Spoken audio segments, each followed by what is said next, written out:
And we are back. NFL 2024-2025 season playoff predictions. How this is going to work is I'm going to predict every single playoff game from wild card to Super Bowl all in one video. And yeah, let's just get right into it. We're going to start by moving from left to right. So the first one will be the Buffalo Bills at the Denver Broncos. So the Buffalo Bills are the 2 seed. They will be hosting this game. They are 13-4. The Broncos 10-7 at the 7 seed.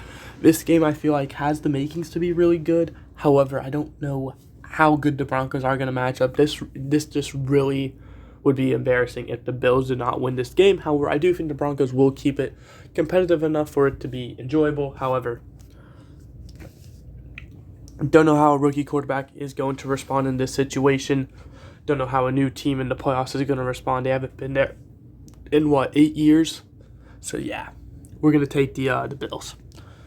Moving on to our next one, we have the 2-seeded Eagles who are 14-3 at the 7-seeded Packers who are 11-6. Kind of a similar situation. Jalen Hurts, as I'm recording this, is still in concussion protocol. I am recording this on Tuesday, so pardon if there's any information that comes out. But Jalen Hurts in concussion protocol. Christian Watson, he's out for the season. Jordan Love, I haven't heard any information about, but I'm going to assume that he will be playing this game. However, as it stands, I think the Eagles are so good. I think unless Saquon Barkley, and I think Saquon Barkley is like the only player who can get injured in this game, that would make a difference. Because the Eagles are that good of a roster, I don't think it's going to matter who plays at quarterback.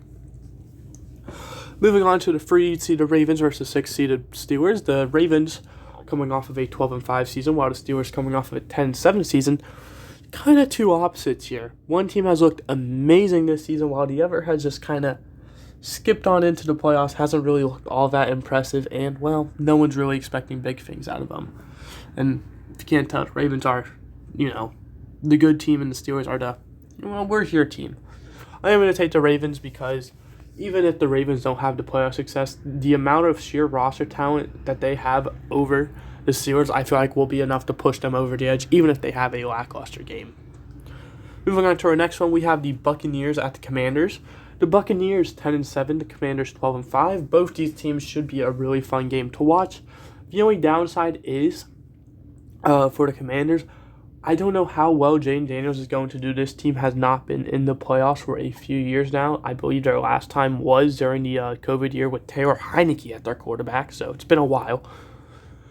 I do think the Buccaneers are going to win this game, but the Commanders will make this a really impressive game as well. It's just the Commanders are too unknown at this point in time for me to really feel confident about them.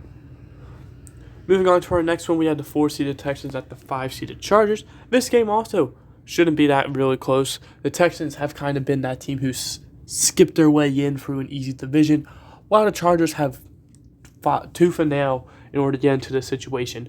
I'm going to go with the Chargers because they have by far the better team. The Texans, ever since they struggled with injuries, have just been on a downhill. And most importantly, Jim Harbaugh has done this before. He's won a national championship. He's gone to a Super Bowl. He can do, what they need him to. Finally, in the wild card round, we have the 4-seeded Rams at the 5-seeded Vikings. Now, this game, I think, will be the best wild card game we see this week. The Rams, 10-7, they are coming off of a really impressive season. They don't have the wins to really say that, but they look super dangerous. I think they are, especially with this home field advantage, a terrifying team to face. While the Vikings, also 14-3, they have looked really impressive this season. However, that Week 18 game versus Detroit does give me a lot of concern, especially if that carries over into this week. I am going to take the Rams because of that. However, I do expect the Vikings to make this a game, whether they do well or not. That's going to do it for the wild card rounds. We're going to move up to the divisional where it's going to be the same thing. We're going to move from, left to right. Starting out, we have the 1-seeded Chiefs versus the 5-seeded Chargers. We just talked about the Chargers. We're going to break down the Chiefs now. The Chiefs 15-2 at the 1 seed. They have looked really good this season, even though they haven't, played that way. They've won the games that they need to win, majority of them being one-score games. However, 2 losses is nothing to write home about. And, well, considering it's the Kansas City Chiefs, I do think they are going to win this game. They have not missed an AFC Championship game while Patrick Mahomes has been their starting quarterback, and I don't think that's going to change yet.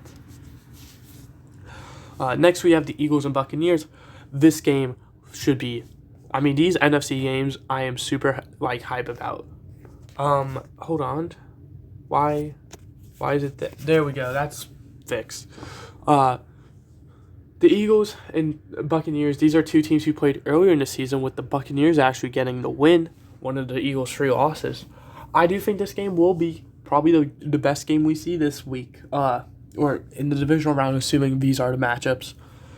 I do have the Eagles winning this game because same thing, even if the Eagles are going against a team who is really good, they're just better. That's just how that is.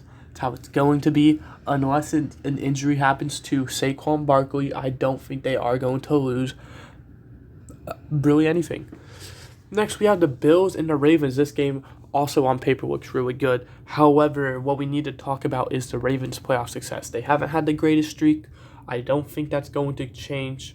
I think the Bills are going to win this game. I do think the Ravens have potential to keep this close, but I'm going with the Bills really no matter what. It's because of the Ravens' lack of playoff success. Lamar has not won multiple playoff games in a season, and that is not going to change with my picks here.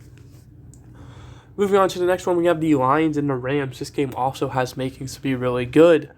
There is a chance David Montgomery is going to be returning for this game, so that is a good thing for Detroit. 15-2, they're the 1 seed. They're obviously a very scary team. They're a team who I think has the making to go the distance. And obviously the Rams, well, I think even the greatest teams or great-looking teams will eventually fall, and you have a very tough matchup, so yeah. Moving on to our championship game, we have the 1-seeded Chiefs versus the 2-seeded Bills, and the 1-seeded Lions versus the 2-seeded Eagles. Now, these games also have potential to be really good. Rematch of the Bills-Chiefs in the playoffs. Who doesn't love to see that? And then Lions-Eagles, I feel like everyone will be rooting for the Lions in this game. I feel like everyone will be rooting for the Bills in the other game. Bills and Lions, there's a potential if both of those teams win, we'll have a Super Bowl where neither team has won one, so we guarantee someone. Unfortunately, I'm going to go against both of them. I'm taking the Chiefs and the Eagles. This isn't the matchup anyone wants. However, it's the matchup we're probably going to get. The Chiefs just know how to win, and the Eagles, well, their roster is unlike any I've ever seen. Sorry. Finally, the 1-seeded Chiefs versus the 2-seeded Eagles. Now, this is, like I said, a game no one really wants to see. We're tired of seeing the Chiefs in the Super Bowl. No one really likes the Eagles outside of Philly, it feels like. However, one of them, if my predictions stand true, which I really hope they don't, will have to stand true, and I am going to take the Eagles because, like I said, even though the Chiefs have found a way to win these games that they shouldn't win, the Eagles, I think, are that exception. They have a roster unlike any other, and I think they can throw the ball and run the ball with absolute ease, so give me the Eagles. Now, this is going to do it for my predictions for the season. I will not be doing them individually every week. I am done with power rankings for the season. I will be doing an end of season 1. However, that's not during the season. So, few announcements on my on my Twitter, YoshiZ_YZ. It's the same as my YouTube. I will be posting updated looks at everything. I'll be posting my power rankings there. I'll be posting predictions there. Basically, after this week, there won't be enough content to make videos. That's why it's going to be going over to Twitter, because I still want to be involved with you guys. However, also don't want to waste your time with videos that are, well, useless. But with that being said, I hope you guys enjoyed. I did. I'll see you guys next time, which, well, should be Rams franchise, but we're also getting into the season of mock draft here in a few weeks, so pretty much start of February, expect to see those as well. Goodbye. Hope you enjoyed.